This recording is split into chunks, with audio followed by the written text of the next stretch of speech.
আসসালামু আলাইকুম। আমি রাবেয়া শুরু করতে যাচ্ছি বুনো ওল বাঘা তেঁতুল উপন্যাসের দ্বিতীয় পর্ব। লিখেছেন রোজা রহমান। বৃষ্টি চলে এসেছে। দুজন বসে খাবে। ভাবি ননদের ভালোই মিল। সবাই ড্রয়িং রুমে সোফায় বসে, বাড়ির বউরা ডাইনিংয়ে খাবার বাড়ছে। সকালে একসাথে দুপুরের খাবার খাবে। শুক্রবার মালিথা ভিলাতে ঈদ ঈদ আমেজ আসে। ভিন্ন পদের খাবার আয়োজন করা হয় দুপুরে। নামাজ পড়ে ভাইয়েরা চাচুরা একসাথে খায়। যদিও জাহিদ মালিথা মিস করে ফেলেন, তবুও মাঝে মাঝে থাকার চেষ্টা করেন। খাবার বেড়ে সকলকে ডাকলেন জাকিয়া বেগম। একে একে সকলে খাবার টেবিলের উদ্দেশ্যে গেল। কুয়াশা গিয়ে একে একে খাবারের দিকে নজর দিল। তার প্রতিদিনই অভ্যাস এটা।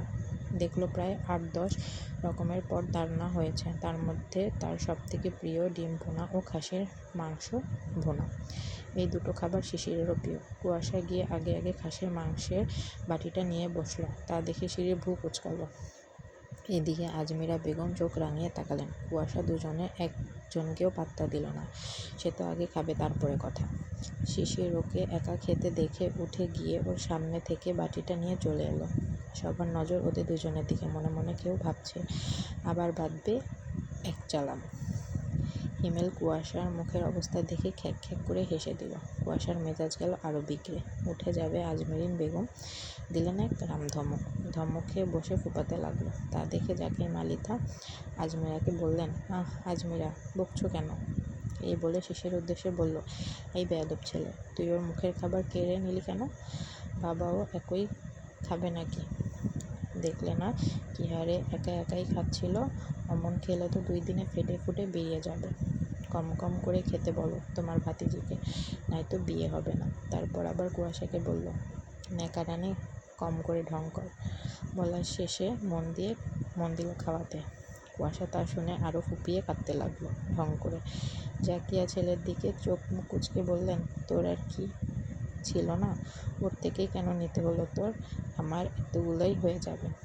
যাও, ওই রাক্ষসীকে আর সবাইকে এনে দাও। আবার বলে ভাবলেশীনভাবে খাওয়া ধরল। সত্যি সত্যি দিল না কাউকে। শিশিরের খাবার দিকে সবাই তাকিয়ে থাকলো। আর এদিকে সে তো আপন মনে খেয়ে চলেছে। এই ছেলে আর কি বলবে? সবাই বুঝে গেছে পাল্লা দিয়ে কেড়ে নিয়ে খাচ্ছে। কেউ আর কথা বলল না, চুপচাপ খেতে লাগলো। কেউ কেউ মিটমিট করে হাসছে আর খাচ্ছে। এদিকে কুয়াশা রোস্ট লেগ পিসের শিশিরের দিকে তাকিয়ে কামড় দিয়ে যেন সে লেগ পিস না, আস্ত শিশিরকে কামড়ে চিবিয়ে চিবিয়ে খাচ্ছে। শিশির খাবার মাঝে তাকিয়ে তাকিয়ে দেখছে বিষয়টা। সেও এমনভাবে তাকালো যেন তাকানোটাই বলছে, আগে খেয়ে নি, তারপরে তোর খবর করছি। বিকেল 5টা, সূর্য ডুবো ডুবো। সারাদিন সূর্যা মামা আগুন ঝরা রূপ দেখিয়ে এখন নেতিয়ে পড়েছে। অতিরিক্ত গরম পড়েছে। জাকির মালিথা এই সময় হাঁটতে বের হন। তিনি একজন সরকারি ব্যাংকে কর্মকর্তা। জাহিদ মালিথা বাড়িতে থাকলে ভাইকে সঙ্গ দেন। আজ বাড়িতে আছেন বলে তিনিও বের হয়েছেন। 3 জা মিলে গল্প করতে করতে পাশের বাড়ি গেছেন। শুক্রবারটা 3 জা একসাথে কাটান। অন্যান্য দিন মেজো জা অর্থাৎ আম্বিয়া বেগম থাকতে পারেন না, কারণ তিনি একজন প্রাইমারি স্কুলের শিক্ষিকা। এদিকে বাড়ির ছোট সদস্যদের মধ্যে মেয়েরা মুভি দেখবে বলে ঠিক করল। বাড়ির বড় বউ বৃষ্টি, কুয়াশা আর তুহিনের হবু বউ ইয়াসমিনের ছোট বোন ঈশা এসেছে বিকেলে। ইয়াসমিন ঈশা তুহিনের মামাতো বোন সম্পর্কে। তাদের বাড়ি খুব একটা দূরে না। কুয়াশাদের বাড়ি থেকে হেঁটে যেতে 15 মিনিট কিংবা একটু বেশি সময় লাগে। তুহিনের সাথে ইয়াসমিনের বিয়ে অনেক আগে থেকেই ঠিক করা, বলতে গেলে ছোট থেকেই। ইয়াসমিন অনার্স 4র্থ বর্ষে রসায়ন নিয়ে পড়ছে, আর তুহিন বছর খানেক হচ্ছে পড়াশোনা শেষ করে ব্যাংকে জব করছে। খুব জলদি তাদের বিয়ে আয়োজন শুরু হবে। বাড়ির বড় ছেলে তুষার এএসপি অফিসার। হিমেল 9ম শ্রেণীতে উঠেছে। নিহার আর শিশির তো এখনও পড়াশোনা করছে। নিহারের ইচ্ছে নৌবাহিনীতে যোগ দেওয়ার। তারা শুক্রবারের দিনটা এভাবেই কাটায়। হয় মুভি দেখবে, নয়তো ছাদে একসাথে বসে গল্প করবে, আর নয়তো বড় ভাইদের কাছে আবদার করবে ঘুরতে নিয়ে যেতে। যদিও সব কিছুতে শিশির কুয়াশা মারামারি আর ঝগড়া দেখেই কাটে সকলের। বৃষ্টি বলল, কুয়াশা, ঈশা, ইয়াসমিন, কী মুভি দেখবে? ভাবছি কী মুভি দেখব, হলিউড নাকি বলিউডের মধ্যে। ঈশা বলল, যাই দেখবি রোম্যান্টিক কিছু সিলেক্ট কর। কুয়াশা ইয়াসমিনকে বলল, বুবু তুমি ঠিক করো, আমার মাথায় আসে না। বৃষ্টি বলল, আশিকি নয়তো আশিকি 2 মুভি দুটো কিন্তু পুরনো হয়ে গেলেও এখনও ভালো লাগে। ইমোশন সহ রোম্যান্টিক ফিল দেয়। ইয়াসমিন বলল, কী ভাবি, আজ এমন ব্লাশ করছো, ব্যাপার কি? ব্যাপার তেমন কিছু না, হবু দেবরানী, চলো মুভি চালু করো। তারপর তারা মুভি দেখে দেখা ধরলো আশিকি 2। ছেলেরা কেউ নেই, বাইরে গেছে। বেশ সুন্দর করে মনোযোগ দিয়ে দেখছে। বসার ঘরে সোফার সাথে বৃষ্টির চা, সিঙ্গারা আর মুড়ি মাখা এনেছে, খাচ্ছে আর দেখছে। ঈশা বলল, কুসু, কাল কলেজে যাব না আমি, তুই যাইস। উত্তরে কুয়াশা বলল, আচ্ছা। কুয়াশা আর ঈশা একসাথে একই কলেজে পড়ে, তারা সেম ইয়ার। গল্পে গল্পে বেশ সুন্দর মুভ দেখছে। মুভির মাঝে আদিত্য আর শ্রদ্ধার সেই বিখ্যাত সিন আসলো। বৃষ্টির মধ্যে ভিজে রোম্যান্টিক কিসিং সিন। তারা বেশ ভালোই রোম্যান্টিক মুডে চলে গেল। টিভিতে চলছে আদিত্য শ্রদ্ধাকে আরোহী আরোহী বলে ডাকতে ডাকতে আসছে। এসে শ্রদ্ধার হাত ধরল। কিছুক্ষণের মাঝে নিজেই ব্লেজার খুলে এবং শ্রদ্ধার মাথার উপরে দিয়ে এবং একই ব্লেজারের মধ্যে দুইজন। গান শুরু হয়েছে, হাম তেরে বিন আব রহ নেহি সকতে। দুজন দুজনের দিকে তাকিয়ে এবার অধর চুম্বনে লিপ্ত হয়েছে। আর ঠিক সেই সময় কুয়াশার মাথায় চাটি পড়ল। কুয়াশা চমকে তো উঠেছেই, তার সাথে ব্যথাও পেয়েছে। বেশ জোরে মেরেছে। আহ বলে শব্দ করে উঠেছে। ও চেঁচানো সবাই চমকে উঠল। আচমকাই উপরে ঘটেছে, কারণ তারা সবাই মুভির মাঝে বিভোর হয়েছিল।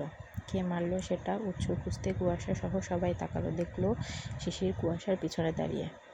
লাহ হয়ে গেল তাদের মুভি দেখা, সাথে রোম্যান্টিক সিট দেখা। তাদের রোম্যান্টিক মুডের দি এন্ড করতে স্বয়ং শিশির মালিতা দাঁড়িয়ে। সবাই একবার কুয়াশার দিকে তাকাচ্ছে তো একবার শিশিরের দিকে তাকাচ্ছে। আর এদিকে টিভিতে নায়ক নায়িকা কোলে করে ভিজতে ভিজতে রুমে নিয়ে চলে এসেছে। কি একটা অবস্থা, সবাই দাঁড়িয়ে, না পারছে টিভি বন্ধ করতে আর না পারছে কিছু বলতে। ঈশা তো লজ্জায় মরি। সে শিশিরকে একবার দেখে আর একবার টিভির দিকে দেখে। শিশির সবাইকে একবার করে দেখে নিয়ে দিল এক ধমক। কুয়াশা বলল, এই বেয়াদব গোবর ঠাসা, এগুলো কি দেখছিস সব সময়? এগুলো দেখে দেখে তাহলে এমন উজবুক হয়েছিস? অকালপক্ষ কোথাকার। সকলে ভড়কে গেল। আর কুয়াশা আসে রাগে তো ফুসছেই, সাথে একটা জিনিস ভাবছে, মুভি কি সে একা দেখছে? এখানে তো আরও মানুষ আছে, তারা পাকছে না, সে একা কী করে পাকছে? ফরমালিন কি সে একাই গ্রহণ করেছে?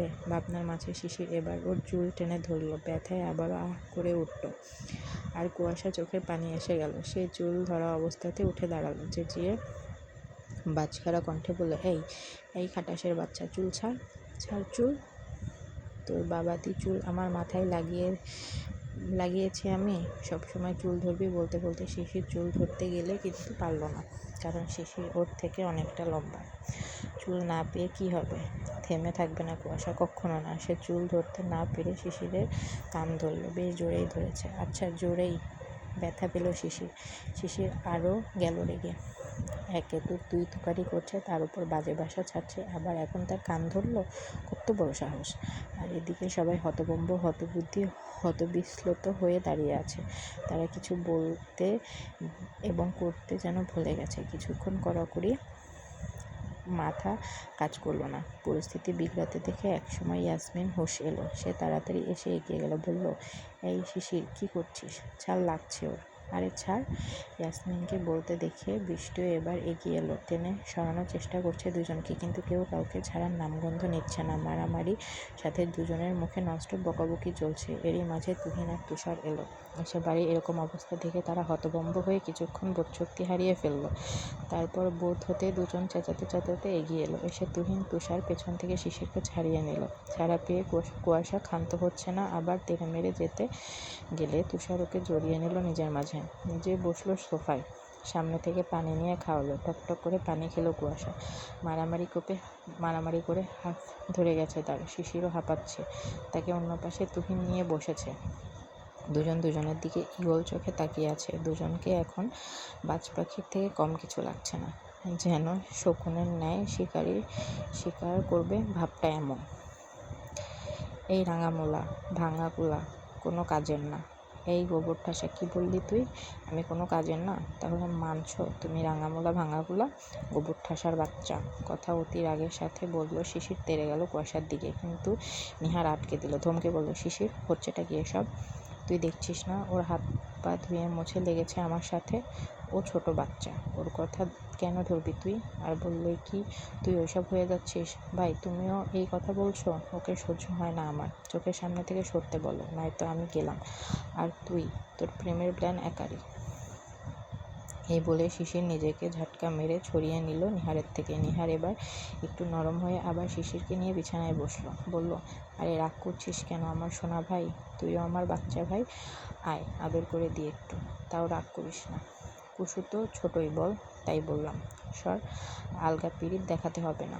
আলগা পিরিত কই দেখাচ্ছি? আমি তোকে ভালোবাসি না? আমার মতো ভাই পাবি তুই? শিশির কোনো উত্তর করল না। সে এটা মানে যে নিহারও ভাই কম বন্ধু বেশি। সব কথাই শেয়ার করে সে নিহারের সাথে। নিহার শিশিরের থেকে 10 মাসের মতো বড়, এই জন্য শিশির ওর সাথে তুই করে বলে, আর নাম ধরেও ডাকে, কখনো কখনো আবার ভাই বলেও ডাকে।